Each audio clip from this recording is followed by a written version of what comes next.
ఎంత ఫాస్ట్ పాటలు పాడించారో రెహమాన్ గారు మీతో, అలాగే అట్లాగే మృదువైన పాటలు కూడా పాడించారు. వెన్నెలా వెన్నెలా మెల్లగా రావే పూల తేనెలేతే, అంటే వర్సటాలిటీ చూపించడం అనేది ఆయన ఒక ట్రెండ్ అండి. అదే సినిమాలో బిగినింగ్ పాట వెలతానై కలిసిందే మగువా తరినానే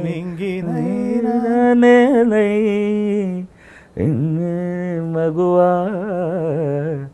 తరినాని నానే మగు కాలేజీ స్టైల్. ఆయనతో పాటు మేము అందరం పాడాము మొత్తం. నేను బెన్నీ, పీటర్, సురేష్ పీటర్, చిక్కుబుక్కు అందరం పాడాం. మేము అందరం ఉన్నాం అప్పట్లో. సింగర్గా బాగా ఎస్టాబ్లిష్ అయినాక విశ్వనాథం గారి దగ్గర మళ్ళీ పాడే అవకాశం వచ్చింది.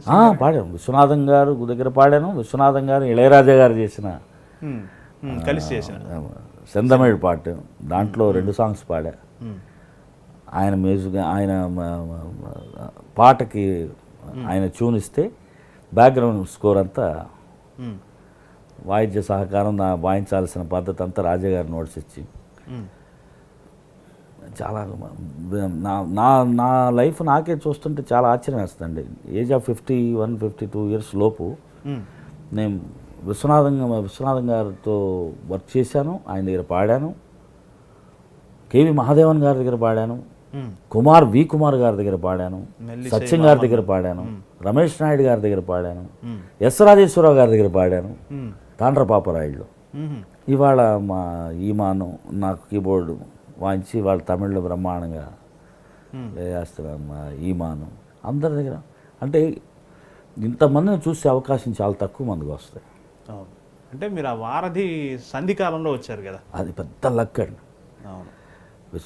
రాజేశ్వర గారి దగ్గర పాడటం ఏంటండి.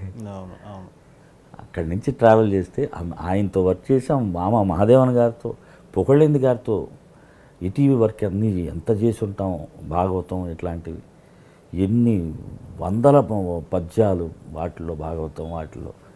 ఇప్పుడు ఈ హీరోకి ఈ వాయిస్ సూట్ అవుతుంది అనేది ఒకప్పుడు ఉండేది కదా, అది ఫ్లేవర్ జస్ట్ ఫాలో చేసేవాళ్ళు కదా.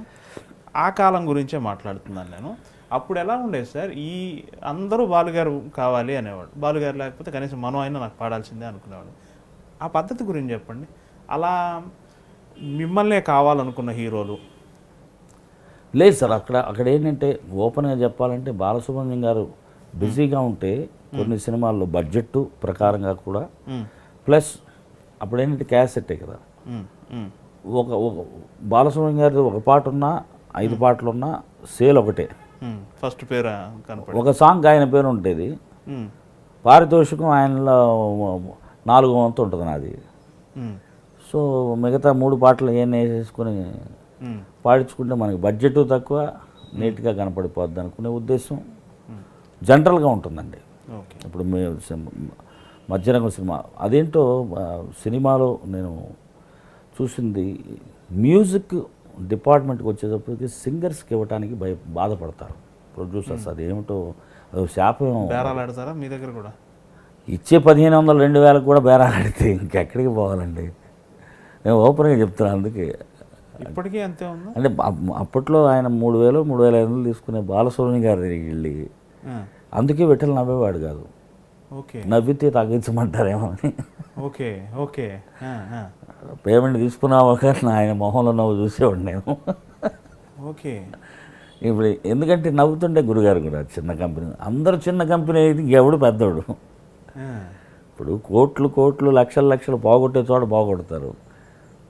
1500-2000-3000 అది అసలు పాటకి జీవం కదా. పాట అంటే అదే సంస్కృతి ఇప్పటికీ సాగుతుంది అనుకోండి గౌరవప్రదంగా.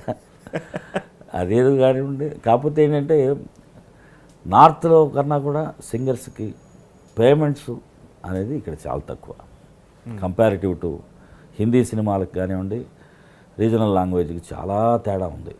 అక్కడ 1,00,000 రూపాయలు తీసుకుంటే అక్కడ 5,000 బయట చూసే వాళ్ళకి ఎట్లా ఉంటుందంటే వీళ్ళు ఎన్ని కోట్లు సంపాదిస్తున్నారు, ఆ సినిమాలో 5 పాటలు 5 మూళ్ళు 15,000 అనేది తెలియదు. ఏ 25 లక్షలు 50 లక్షలు రజనీకాంత్ గారి డబ్బింగ్ చెప్తున్నారంటే ఎన్ని కోట్లు, మన దగ్గరికి వచ్చేటప్పటికి 5 లక్షలకు బేరాలు ఆడతారని తెలియదు.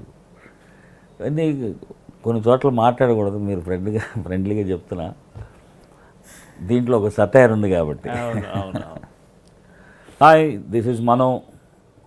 Watch my exclusive interview with Yamuna Kishore in I dream.